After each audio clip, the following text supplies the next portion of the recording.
Hello, everyone. Welcome to Spiritual G Spot, a place where we explore the ecstasy of your mind, body, and soul. I'm your host, Gina Hatzis, and boy, I feel privileged to act as your navigator on this juicy adventure today. As always, I ask you to check in during this interview with what resonates and what feels true for you because you are your own guru. But I am so excited. I'm ecstatic, really, to spend this time with my friend, Kat Trimarco. She is a gem. She is so unique, and she's so spicy. This is going to be such an exciting conversation. Kat, thanks for being here, baby. How you doing? Yay, thank you. I love the title of your show, by the way. Oh, thank you. I It's was like, I'm new. getting juiced up as you're talking. We're going to talk about that because so much of the title of the new show, Spiritual G Spot, has to do with what we're talking about today. And it Yeah. really is a rebirth for me of how I want to show up. And so that's one of the reasons that you're here. So that's going to be perfect conversation. But I'm really excited to have you here. And let me give everybody a little backstory of how we met. We met about a year ago in New York City Mhm. at an event by the amazing Mama Gina, which was all about stepping into your feminine sensuality and power and owning it. And I believe in divine synchronicity. And so out of the thousands of women, Kat was not only staying at my hotel, but we kept bumping into each other. And at one point we were sharing a cab in New York City. So that's like the quintessential, right? Synchronicity there.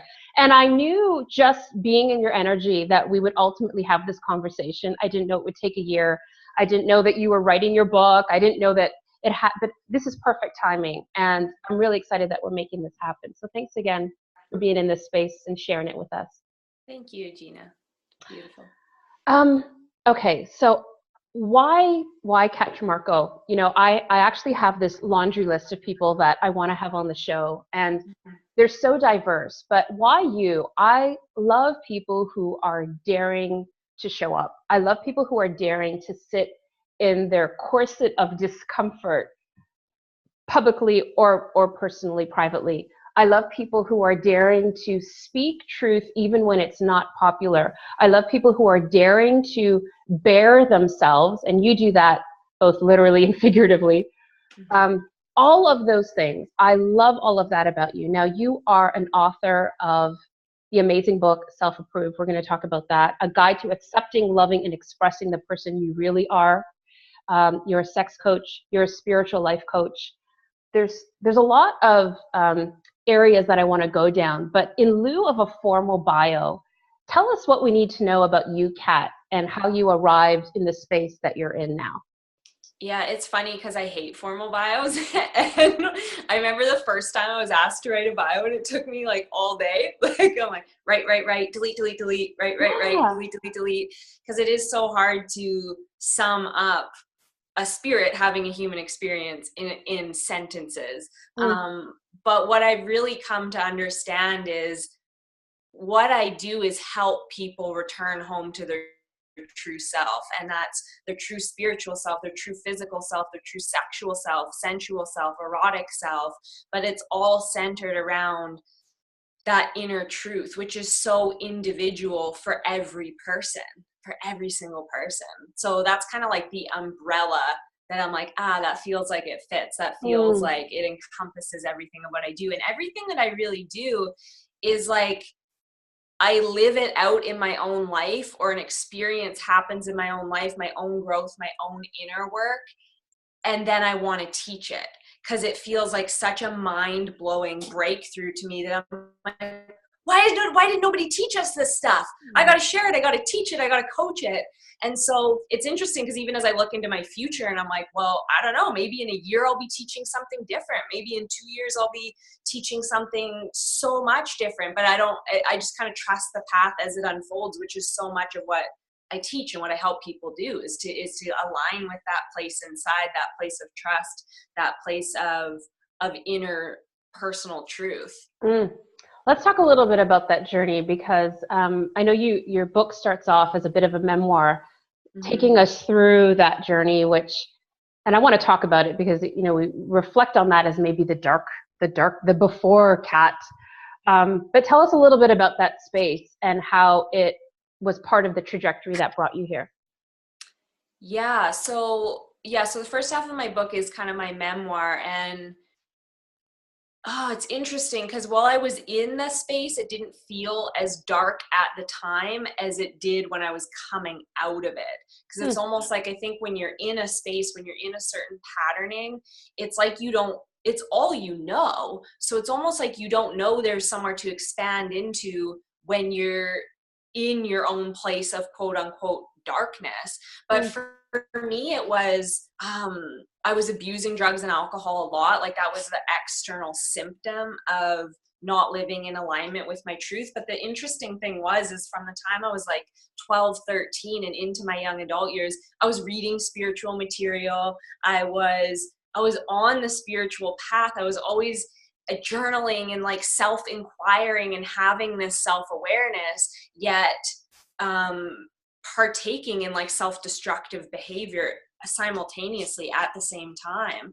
And I guess what happened is I hit kind of a personal wall. Like I felt like I just came up against a brick wall, and it was like I literally like looked around at my life and like, who am I? Like what is the world I've created around me, and it doesn't feel in alignment with me. And this is the interesting thing, is I don't necessarily think that this only happens once in our life. I think that this can happen at multiple times. And so the cool thing is, I feel like I want to touch on this. That's like, I feel like when we're in these moments, and for anyone listening who has found themselves in that moment in the past or finds themselves in it right now or anytime in the future, is I feel like we have two choices at that time.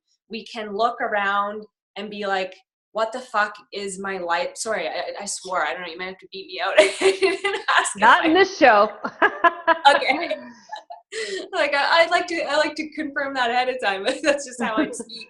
Um, Side note: when my editor was editing my book, she commented on the amount of swears and said you might need to put a little blurb at the beginning. And I resisted it at first. I was like, I'm not fucking doing that. And then she was like, no, you can still use your languaging. Just give your readers a heads up that Give this them is a how you heads up. speak.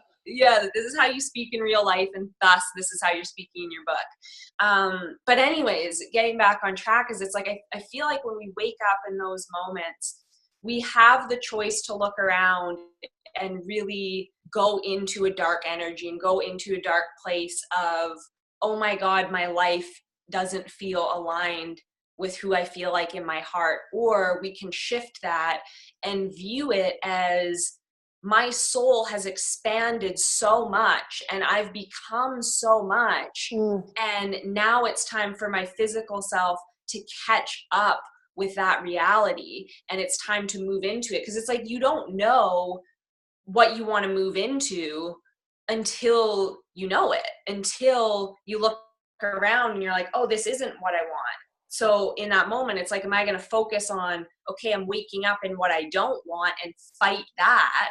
Or am I going to use that as like a launching off pad to, okay, what is it I do want then? And I mm. really believe that that is like the nature of consciousness, and that is the nature of being a physical human.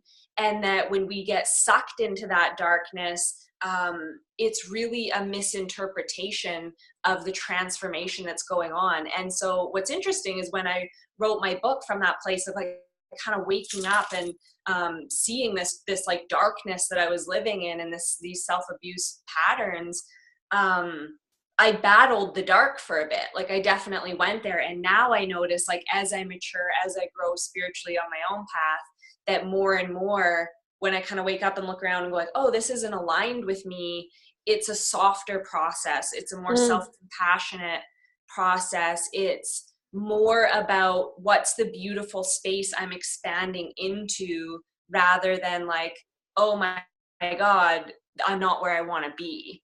I And I love think that. that that's a huge, Yeah. I just feel like that can benefit so many people who are in a transformational stage, or feeling like their life isn't in the moment aligned with their heart truth or their soul truth. I love it. I love it. Okay. So let's pick this apart. I think one of the reasons I needed to stop my show and restart was I was experiencing spiritual fatigue, and I've blogged about this and I've shared this before. It just felt like this space, the spiritual space or personal development space, became a place where it really was about confetti and rainbows and love and being that as much as possible and reaching for that light as much as possible. And while that's a huge element of it, what it did was it demonized and labeled any other experience as unspiritual, or you're not there yet. I did a video recently about the spiritual path not being a marathon where you kind of start and then you kind of get there and you arrive, but more of a merry-go-round where it's kind of like it's circular and it's ongoing. What I want to talk about a little bit is there's this almost this eloquent before and after scenario that so many speakers talk about. It's like that before place where I was in this dark, the dark night of the soul, and I had this traumatic experience and I was there, labeling it as negative. And now here I am on the other side to share my story and help people. And something about that really triggers me because A, that's not been my experience. And B, I don't think it serves anybody to say, you're either in this space or you're in that space. There's not this clear defined before and after. And so that's why I asked that question to kind of provoke a little bit because, tell me a little bit about your experience. Now, you did say that you experience it, these edges maybe in a softer way, or maybe you're more self-compassionate because you have tools, but you still go there. Like, I still go there. I think it's important to talk about that. So can you just riff a little bit? Yeah, I love that you used the merry-go-round analogy because I do feel like it's so cyclic. And I think that clear and defined before and after image can be really dangerous. I'm getting goosebumps like in the online world because it creates an image for people like this unrealistic expectation. And I do believe that we're always elevating and that we're expanding. But it creates like a false ideal of some end goal to get to. And I'll share vulnerably, like when I published my book, I went through a whole nother, like one of those cyclic phases because I had an image or an ideal scene in my mind of what it meant to be an author, of what it meant to have a published book. And it was based on externals. It was based on the way I saw other people showing up, or maybe even just an image in my mind that I conjured up based on seeing other authors, but really just seeing their front line.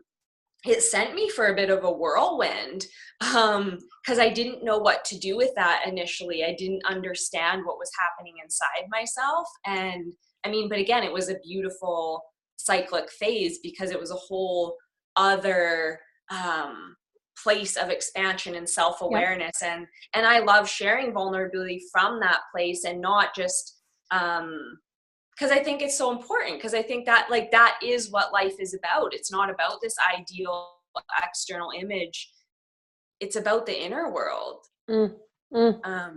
Yeah, I mirror that a lot because I think 2017 for me was probably the most transitional year that I've had. So I pushed every edge almost in every area of my life.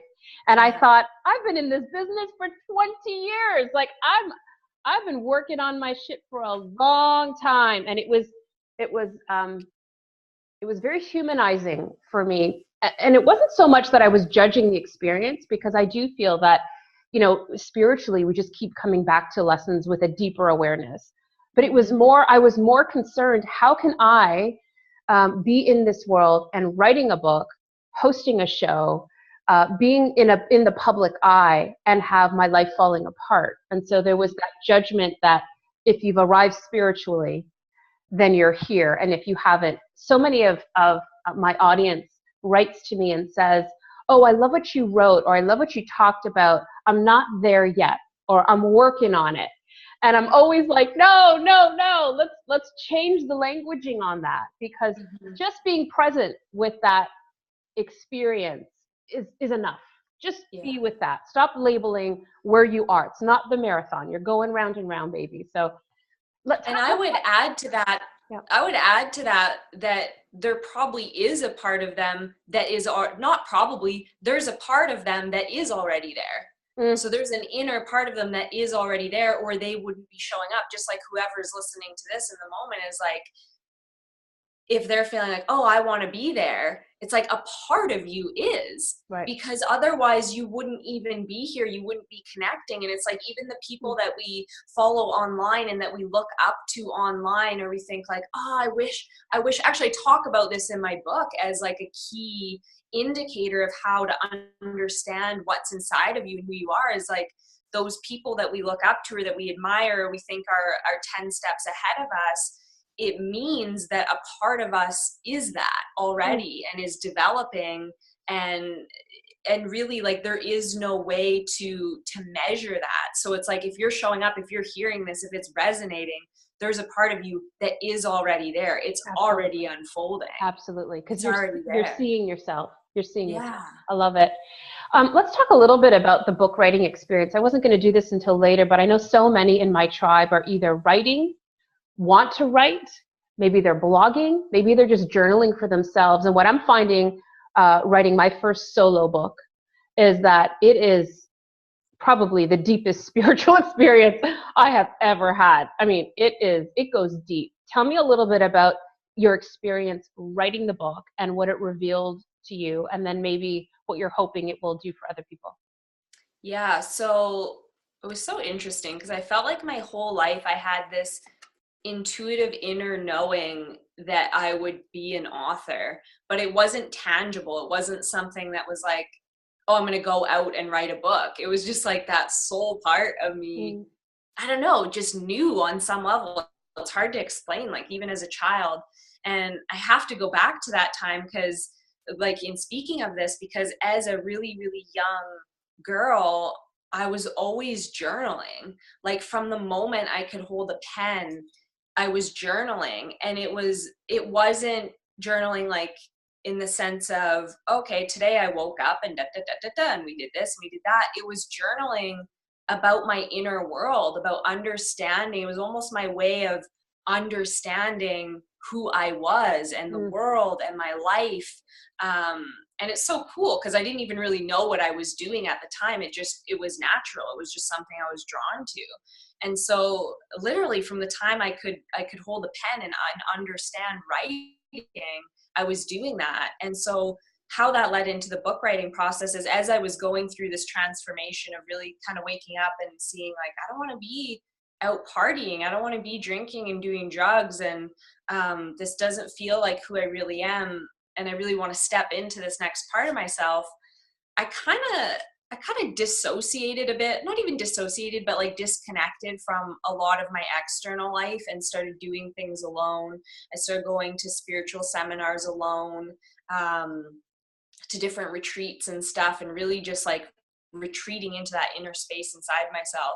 And how I ended up getting on the book writing journey was, initially I went to a Hay House convention in Vancouver and saw all the speakers there, and I just felt so at home. And there was one young man like that was speaking, and by young I mean he was in his like 30s, yeah. but this was when like Wayne Dyer was there and Doreen Virtue was there, like what I consider like the masters who've been doing this a long time. And something stood out to me about him, and it was like, he's doing this, why can't I do this? Like there was some sort of I felt some sort of connection, or some sort of, it was like a little breadcrumb almost Mm, of like pulling me in this direction.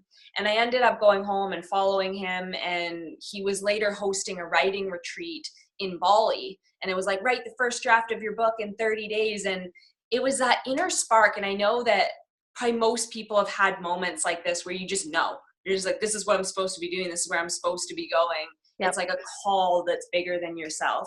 And truthfully, I didn't even know what I was going to write about. I remember submitting my application and just kind of going on a rant about things that were important to me. Like, they don't teach us stuff in school, like how to be ourselves and how to like, and I literally just like, like Yep. poured it out, like It all was these things ready. that, yeah, that I felt so passionate about. And then I had a phone interview and they accepted me into this program.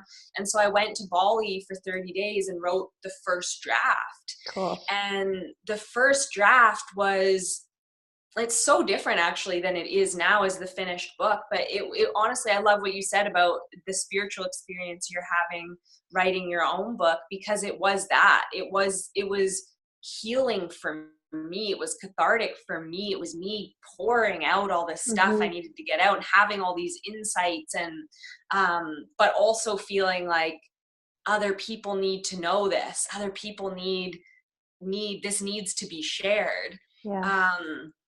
And so that was the first draft. So I had the first draft done in 30 days, and that was a beautiful, beautiful experience. And then I came home and it was like, okay, now what? Like, now how do I move forward with this? How do I keep writing this? And so I rewrote a couple of drafts, and then I actually put it on a shelf for about a year because some things unfolded in my life that I didn't know how to return to the book. A key person in my life passed away, and anyone who reads the book will read about that person and about that experience, but they were still alive when I was writing the first and second draft, and then they passed away. And so it was like, I didn't know how to finish the book. I didn't know what it was anymore, and I had to just put it away. And then I hit a point in my own grieving process of that death, of feeling a deeper call to get this work out and to share my story. And it was like a beautiful, it's like bittersweet. It was like that extra pull that I needed to get this piece of work out into the world. And so from there, then I hired an editor, and it really is like when you're aligned with that place inside of you, you take one action step and the support rushes in, or the next step becomes available or made clear. So I always say that I'm glad I didn't know the whole process ahead of time. I'm glad I was kind of this, like, I was naive. I didn't know what I was doing. I was just like, I have a message and I need to share it. And I'm glad I didn't know, because if I hadn't known the scope of it when I started out, it probably would have intimidated me for the place I was at then. Now I can go into writing my second one, knowing the process. And, it's like anything. Once you do it, it becomes much easier. Yeah, I want to pick up on a couple of things you said. First of all, I think it's I want to underline the message that I think so many of you in my tribe, so many of my audience, I hear you say this. You know what it is that you want, or you have that inkling or that divine spark or that intuitive hit, whatever it is, and you kind of, there's an itch, right? And for many people, it's writing. It's not for everybody, but for many people, it's writing. Maybe it's art, maybe it's whatever it is. And I just don't know how to get there. And so, we hear the story of, only taking the first step and the stairway will appear. But this is just such a perfect example, because I feel the same about my show. 4 years ago, when I started the show, had you told me what I had to go through personally, emotionally, to get this out, and even writing this book, I probably would have said, I don't know, let me rethink this. Because I think that anything worth doing, anything that invites you to show up fully, does not mean that you have to be ready for it. What it means is it readies you on the journey. You are ready on the journey. So if you feel the desire, if you feel the call, it means you're ready to take the first step. You may not be ready for the whole thing. You get ready on the journey. You get ready in the doing. And the doing is what makes you ready. So I love that you made that point. I want to ask you something. Okay, let's talk about Kat. You show up boldly. I would describe it as defiantly, unapologetically, provocatively. You expose so much of yourself, not just in your book, but in your social media. And I'm talking both literally and figuratively. You're a sex coach. It's part of what you do. And I want to talk about that in just a sec.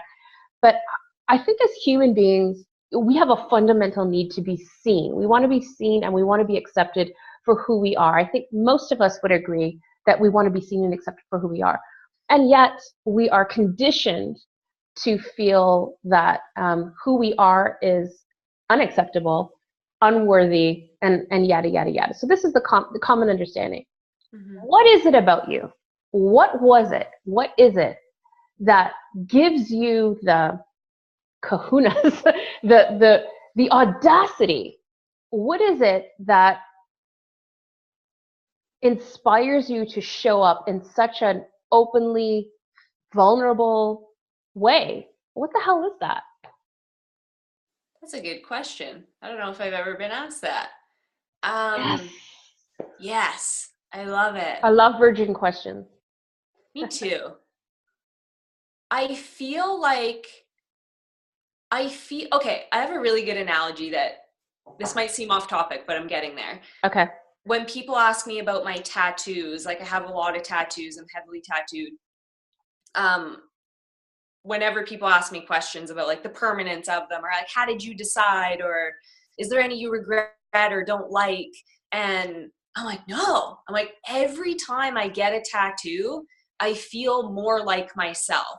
Like I almost feel like, oh, this is the way I was supposed to be born. Like it feels more like me having tattoos and having like, or even having like pink hair and piercings and this kind of thing than it does to not have those things. Like then it would be to just have my bare skin. And so I kind of use that as a mirror of how I feel about how I show up online and how I show up in my life. And really how I show up online is a reflection of how I'm showing up in my own life. Right. And I really show up online sharing my journey as it unfolds. So it's almost like when I'm not showing up in that way that other people might interpret as bold or like, whoa, like that's brave.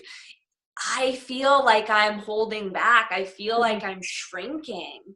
And it took me a bit to understand that was the dynamic that was going on inside of me, though, because there was a part of me that felt like, am I just doing this for attention? And I guess I should say, like, so your viewers know that sometimes I'll post nude pictures or really provocative pictures.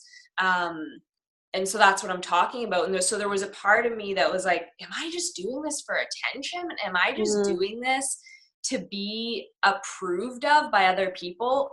The synchronicity, my book's called Self-Approved. Right. That's been so much of my journey, is like that, finding the place inside myself. And so well, not so much now, but definitely I had to monitor that and get clear with myself. Like, am I doing this just to have people like me?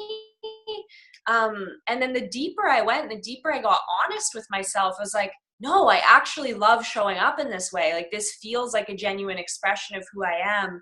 And it was a lot of other people's judgments or what I projected onto the way other people might have perceived it as showing up just to get attention or showing up just to get the approval of men or whatever. And I'm like, that's actually the fucked up conditioning that holds so much of us back from being in the limelight, from shining. So let's go a little bit deeper in that, because this is where it circles back to why I changed the name of this show to Spiritual G-Spot.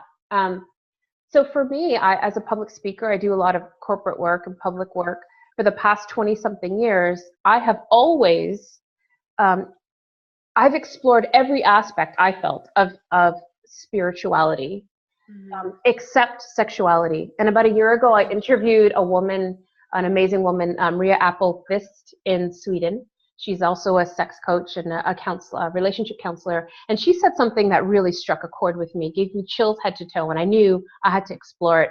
She said, somewhere on your spiritual journey, if you are honest enough and you go deep enough and you are open enough, you will come up against, or not even against, but you will come to your sexuality. It's part of the conversation of a spiritual journey. And I had, it was such a shadow for me that I hadn't, I talked about relationships, I talked about love, but never explored sexuality. It was like in my blind spot. And when that came up for me, a whole bunch of shit came tumbling with it. There was a whole bunch of judgment, because for me, I always felt like I can't show up as a professional speaker and show up fully as the sensual being that I am. I can't be lit up in that way because it's not safe. People are gonna not only judge me. For me, it was more, I want to be judged for my work, not for for my body, for my sensuality, for my, I want people. So even on my social media, I wouldn't have any pictures of myself, no selfies whatsoever, except for my profile pic, because I wanted to be looked at and taken seriously. And I think in having this conversation, as we move into the sexual component, having this conversation, I think it's really important to acknowledge that, for any woman watching this, if you think of your two best friends or two women in your life, one of the three of you have had an experience of sexual abuse to some degree. And if you're a man listening, think of the three women in your life that you love and hold dear. One of those three women have had an experience of that. So there's an element of safety. And do we feel safe being an expression of our sexual self? So I guess this whole rant is really, for me, it really brings up for me two questions. Number one is, how do you see spirituality and sexuality coming together? What is their relationship? And then two, I want to explore a little bit about the work that you do as a sex coach. So let's start there. Yeah, how do I see them as the same? I think as it comes back to that true self, like the way I define spirituality, the term spirituality tripped me up for a while, because again, it can become this like external image of a way that we have to be, or certain practices that we have to partake in. And again, then that's just another ego thing, right? But so spirituality to me is really that relationship to the energetic world, to the inner world, and which is the inner self, which is the true self, which is that place that you can feel inside your heart and inside your belly. And so just as that is truth, the truth of who we are, our sexuality, being sexual beings, is a truth of who we are. Our sexual energy is a truth of who we are. And it always baffled me a bit growing up that people weren't talking about it. Like I found that interesting, that like, why don't we talk about sex? Why isn't there more, I don't know. It was like this. So I was having these sexual energies and these sexual feelings inside myself, but I wasn't seeing that reflected in the way anybody was speaking or talking about it externally. And so I see the two as they're just the truth of who we are. Like, did you grow up in, did you talk sense. about, I happen to know your mom and she's a really cool lady. I'm just curious, like, were you raised in an environment where that's something that was like dinner conversation? Like, how is that something that, how were you raised that way? Because I certainly can't relate to what you're saying. I didn't even think about it, Kat. I didn't even think, why aren't people talking about it? It was like, that was so foreign to me, what you're saying. So I'm curious about what is it about your experience that made you so comfortable in that space? So how do I answer that? I feel like it started when I was really young, and I could feel my sexual energy really young, and started masturbating at a really young age. And I was like, whoa, this is the best thing ever. Like, I was having orgasms when I was like 5 or 6. But I didn't really know what I was doing. I didn't understand. It was just like, this feels good, so I'm going to do it. But no, my family wasn't having conversations about it. I think that's what was strange to me, is that like, oh, how come I'm having this inner experience but nobody's talking to me about it, or nobody's, and I think that's where we internalize shame and guilt around our pleasure and around sexuality, because these energies and feelings arise within us, and it's kind of conditioned that it's not okay to talk about, or there just isn't a container for that. So we internalize that as shame, or we shut it down within ourselves. And so, yeah, I felt like I had a lot of sexual energy as a young kid. And then even as a teenager, like I just loved boys. Like, like as soon as I was just like, man, boys, like I wanted to be having sex. I wanted to be like, I was talking provocatively to them. And I think there was a component in that of seeking approval. Definitely.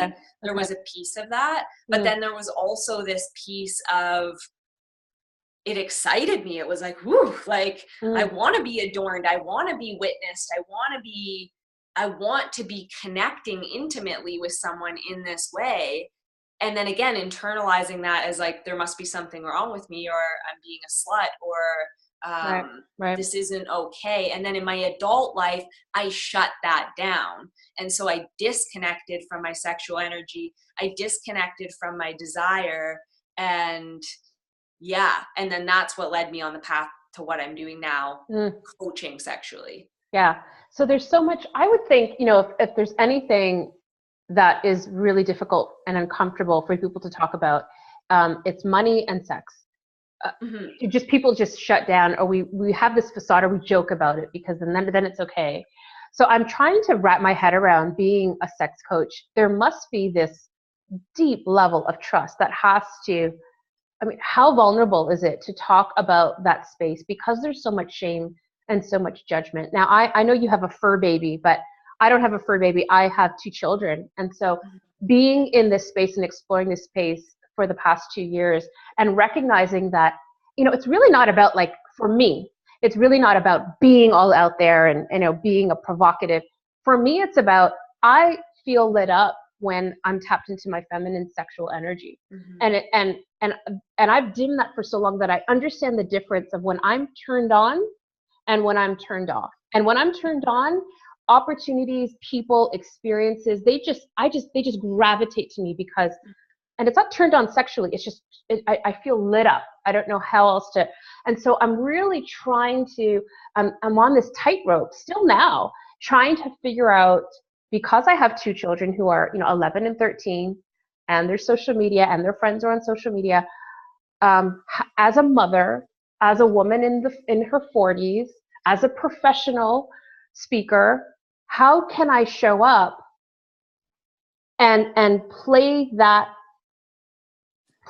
game in a way that feels authentic and also feels like I'm not just trying to be provocative? I don't know if I'm, you know what I mean? Like, this is what you do. This is what you represent. It makes total sense for you. But I'm thinking our listeners, there's a lot of our listeners who aren't tapped into necessarily their sensuality, or maybe shut that down like you and I both have for whatever reason, or maybe don't feel confident. But I know, in speaking to women, I know this, and I don't know about the men, but I know this to be true for so many women, is there's a part of them that is that.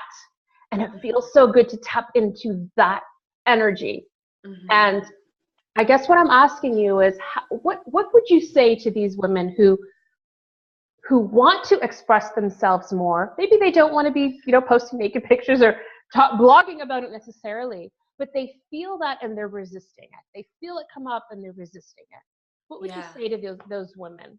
Well, it's such an individual journey of what feels safe. And I want to openly share that, like, I started sharing naked pictures probably within the last year, but I was on my own sexual exploration and, like, consciously exploring this energy inside myself and in my life for years prior to that, for years before I was really talking about it or sharing about it. It was really like on the down low in my own life. And I want to share that it's so much about honoring self, and you never have to get to a point where you're sharing nudies online. Like, that is not a requirement on the journey. I feel that call as a teacher, like as someone standing as a leader in this way. But it's so much more about your connection to yourself and your connection inside of you to that sexual energy. So like a lot of my clients, like, I'll encourage them to start with something like, go in your room or even in your bathroom. So if like someone who has kids and a family, while you're brushing your teeth, put on a song and dance in the mirror, sway your hips. Like, that is sexual energy. That is that feminine, juicy energy. And that's a beautiful place to start. And I think it's so important to note that you have to start where you are, and no step is too small. If shaking your hips for a few minutes a couple times a week feels juicy and feels like an expansion, that's so perfect. Sexuality doesn't have to be this like exaggerated production Yeah. You know, And it doesn't have to involve other people. I think I love yeah. that you said that, because I hosted a retreat, co-hosted a retreat last year, and at one point we were all by the pool, and someone started playing music, and I like to belly dance, and so I started belly dancing, and someone jumped in and said, "Oh my gosh, I want to know how to help me move my hips that way. That looks so juicy." And then somebody else said, "I kind of want to try, but I'm scared." So they watched for a little bit, and then they joined in, and then there was a whole bunch that were like, "Whoa, that's just way out of my comfort zone." And so I love that what you're saying is, we have to jump in wherever it feels good for us. I think that's a great thing to try at home. It doesn't have to be belly dance, but just being in your sexual energy, play something that makes you feel good, and just be in that. And it doesn't have to do with performing for a partner or attracting anybody. It's just you being tapped into that turn on. And again, it's not even, I don't know, you tell me, I don't even think it's about sex per se. It's just feeling good in my energy. Like, talk about that. Is it about sex? Is being a sex coach about What's sex? that? Is being a sex coach really about sex, or what is it about? Yeah, it's like, it is about sex and it isn't all at the same time, because sex is like the act of sex. So when we think of sex, or you think of a sex coach, it's like, for most people, the first thing that comes to mind is like penis and vagina intercourse. Like, that is what sex is. Well, I'm picturing you in the corner, like with a notepad, watching. That's my yeah.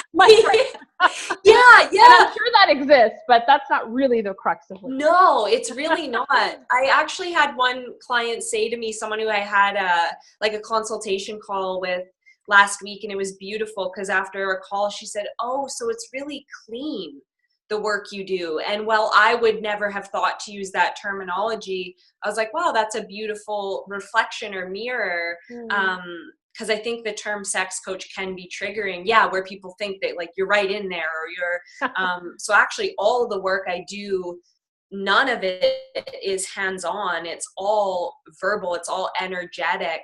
And yeah, so what a lot of people, what we think of as sex is just the act of intercourse. But one of the first things I tell my clients is, I want you to take your definition of sex being penis and vagina intercourse, or even orgasm, of that being like your definition of a successful sexual relationship or sexual experience, excuse me, and broaden it and completely expand it, because sexual energy is just what you were saying. It's the energy of pleasure. It's the energy of turn on. So that might be eating a piece of chocolate. That might be taking a bubble bath. It might be like, there's so many things it can be. And that's really the juice of what we get into in the sex coaching that I do. Do people ever come to you if they're not in relationship for sex coaching? Does that happen? Okay. Totally. Yeah. So I tend to work with a lot of women, and either they're in partnership and in relationship, and I'm mostly working with them, but their partner is on board for some of the things I do assign them to do together intimately. And then I also work with women who are single and are not currently sexually active. And a lot of my own sexual exploration journey in the first few years was solo. And I believe that you have to know yourself. You have to be able to have great sex with yourself. And again, by great sex, I don't just mean like masturbating until you orgasm. I mean being in the pleasure of your own life and tapped into your desire in your own life and in your own body. And then that's what you bring into a relationship. And I want to share this story because that's what led me on the sex exploration journey. Is I found myself in a couple relationships, one after the other, and the same external symptom, I'll call it, was arising. And that was that the men I was with were wanting to please me, wanting to bring me to orgasm, and asking me that, but I didn't know how to respond. I didn't know I was like, what? Like, I don't understand what you're asking me. Like, are you asking me how do you touch me in a specific way? And it felt like that's what they were asking me, but it was almost as if the answer I wanted to give wasn't a technique. It wasn't like, let's do it in this position and that'll give me an orgasm, or touch my clitoris in this way and that will give me an orgasm. It was more of an energy thing. And that, so that external symptom that was showing up over and over again in my relationships of me not being connected to my sexual energy, not deeply being connected to it. And then I started asking questions and inquiring and exploring within myself. But that's where I learned so much that sex isn't about, it's not just about technique. I mean, that has a place, but it's so much more. And that is the so much more that I help people with. Because it's not, I don't know if that answers the question, but that's that in does. to share. So we've kind of zoomed into sex, and now that we've done that, I kind of want to zoom back out for a sec and just fit the piece into the puzzle for those of us who, because what really rang true to me is that it's about desire and pleasure. And I think that wherever we are on in our spiritual journey, we've almost come full circle in our conversation talking about this idea that the spiritual journey is like this drudgery, this, like I had spiritual fatigue. It's like, keep pushing, you'll get there, you're getting better. I needed evidence that I was getting better, that I was improving, that I was growing spiritually. It's like, oh my God, this is freaking exhausting. Get me off this merry-go-round. I want to kind of zoom out and talk about, the sexual experience as part of the spiritual journey. So what, if you could give any advice to people who are in a space where they want to feel more connected to their pleasure, their desire, not just sexually, but as a whole, because that is a key component of being tuned in and tapped into yourself spiritually. What suggestions do you have for people? Baby steps. How do we begin this process? Or not even begin, because that almost sounds like condescending, but what can we do today after this conversation to start to explore what that means for us to connect back to that space?